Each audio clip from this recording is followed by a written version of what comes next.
नमस्कार, मैं मनोज कुमार। आप देख रहे हैं एनटीवी मिथिला न्यूज। विधान परिषद चुनाव का सरगर्मी काफ़ी तेज हो चुकी है। एक ओर आरजेडी का खेमा है तो दूसरी ओर एनडीए का खेमा है। कई बगावती चेहरे भी हैं जो जिला में अपने अपने जीत की दावा ठोक रहे हैं, लेकिन इन सब के बीच आज आरजेडी का नवनिर्वाचित पंचायत प्रतिनिधियों के सम्मान समारोह किया गया है। आइए जानते हैं मिराज आलम ने क्या कहा। और तमाम मंचासीन उपस्थित और तमाम यहाँ के स्वागत करते हैं। मैं आप लोगों के बीच राष्ट्रीय जनता दल महागठबंधन के रूप में आप लोगों को बीच में स्थानीय निकाय के उम्मीदवार बन करके आए हैं।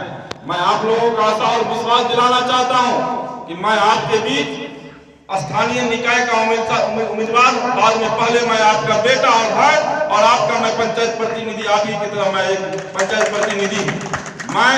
हम हो सकता है हमसे ज्यादा बार पंचायत समिति पंचायत मेंबर आप लोग रहे होइएगा, लेकिन आप लोगों के प्यार और आशीर्वाद से 2011 से लेकर के 2022 तक आप लोगों के बीच में पंचायत प्रतिनिधि का काम करने का काम किया है।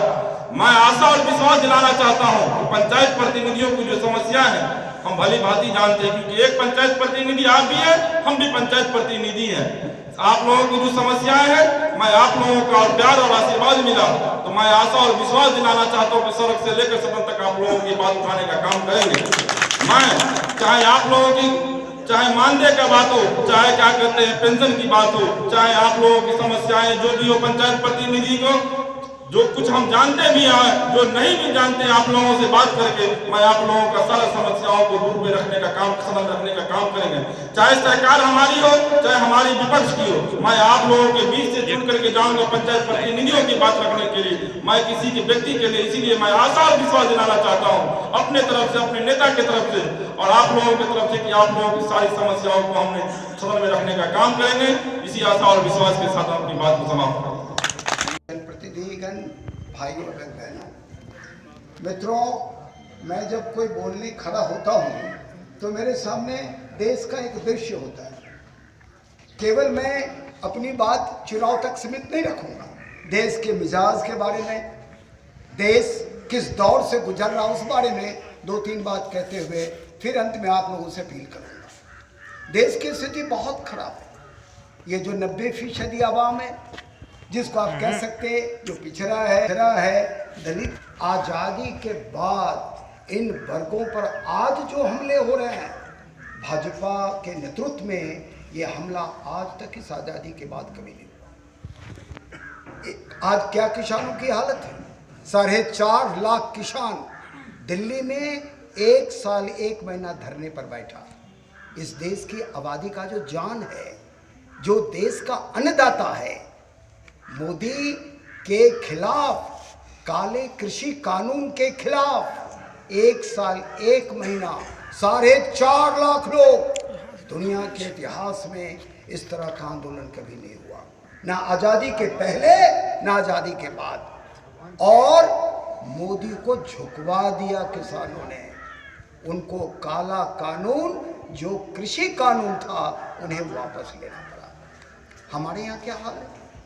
एक एक करके जो अधिकार संविधान के द्वारा पिछड़ों को प्राप्त था, अति पिछड़ों को प्राप्त था, अकलियत को प्राप्त था, एक एक करके सारे अधिकार भारतीय जनता पार्टी के नेतृत्व वाली सरकार छीन रही है। आरक्षण तो छीन लिया।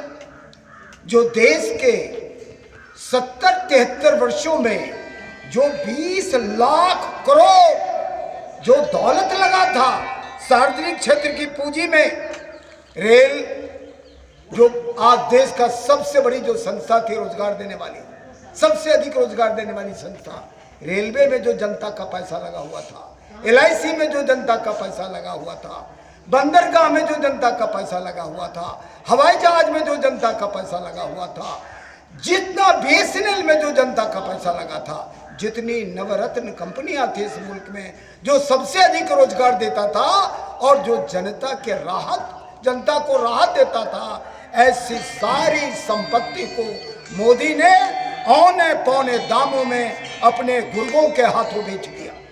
ये है देश का मुल्क। कहाँ जा रहा है देश, इसे आप समझने का प्रयास करिए। तो साला इतना नुकसान आएगा तो इसको क्या बंद करिए भाई। तो मित्रों, हम कह रहे हैं कि एक एक करके सारी संपत्ति जो 73 वर्षों की आजादी के बाद गरीबों के पैसे से, किसानों के पैसे से, मेहनत करके पैसे से खड़ी की गई थी बुलंद इमारत, उन सबको मोदी ने औने पौने दाम में अडानी और अंबानी के हाथों बेच दिया। अब कहां से रोजगार मिलेगा? कितना झूठा वादा किया मोदी देश के लोगों से, कहा कि प्रतिवर्ष 2 करोड़ लोगों को रोजगार दूंगा। कहां है रोजगार? सब रोजगार तो खत्म हो गया।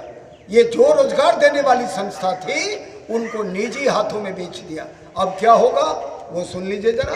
50 रुपए platform ticket, Lalu Yadav rail मंत्री थे, जब तक वो रेल मंत्री रहे जितना रेलवे में अनियमित कर्मचारी था, कुली था, सबको नियमित किया। कभी माल भाड़ा नहीं बढ़ा, कभी यात्री भाड़े में वृद्धि नहीं हुई, और रेल को 1 लाख करोड़ रुपए का मुनाफा दिया। दुनिया भर के लोग आए यह जानने के लिए कि यह कैसा रेल मंत्री बना जो बिना यात्री भाड़ा बढ़ाए, बिना रेल का किराया बढ़ाए हिंदुस्तान में रेल को मुनाफे में ला दिया। दुनिया भर से लोग आए। मित्रों, हम बताना चाहते कि ये जो 90% लोग जिनके